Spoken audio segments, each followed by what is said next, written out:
In this example, we're going to be turning a surface integral into a line integral through the use of Stokes' theorem.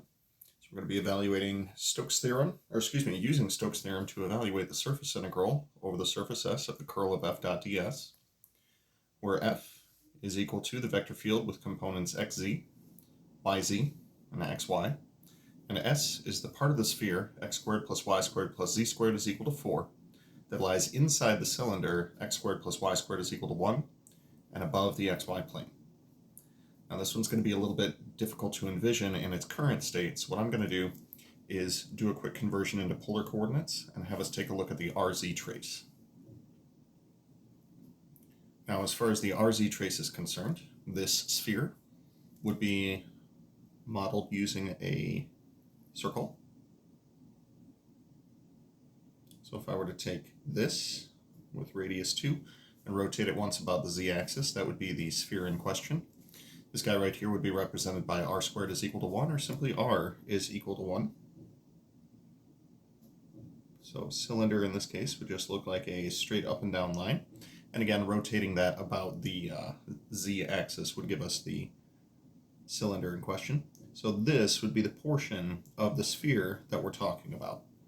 Now, again, just looks like that for now, so I guess it would probably look kind of like this, and then a nice little circular cross section where we slice into it at r is equal to 1. So if we were to complete this, it would be an entire sphere.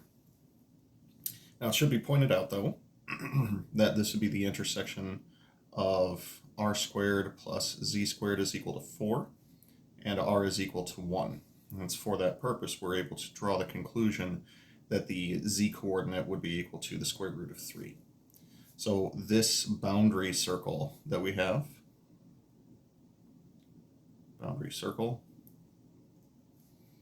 would have the equation x squared plus y squared is equal to 1, but then also that z is equal to the square root of 3. So we get that again by saying let's plug in r equals 1 to this equation, subtract 1 from both sides, we get z squared is equal to 3. Therefore z is equal to the positive square root of 3 since it is the portion above. The reason that I'm pointing out the boundary circle is because if we're going to take our surface integral and change it into a line integral using Stokes' theorem, then we'll need the equation of the boundary.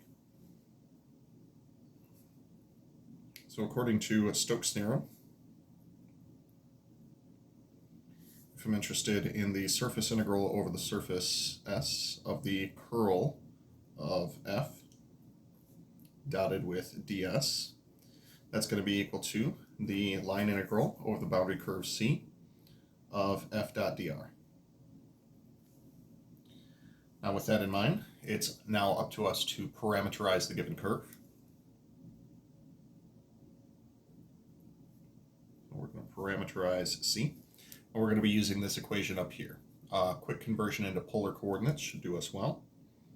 So this would be r of t is equal to, for the x coordinate, we'll do the radius times the cosine of t. Radius of the circle, though, is going to be 1, since the radius of the cylinder was also equal to 1.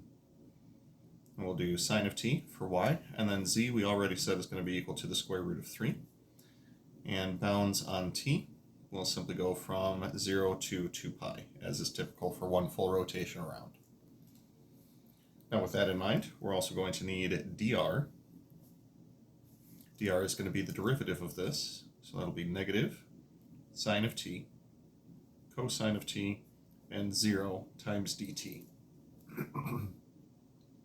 Then to create f dot dr, excuse me, f dot dr is going to be equal to the dot product of these component functions that we had from up top. These were xz, yz, and xy for our three components.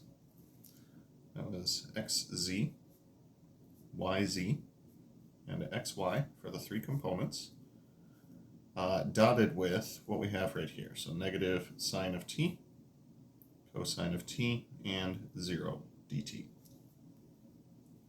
Let's take this dot product. This will be negative xz times the sine of t plus y times z times the cosine of t plus xy times 0.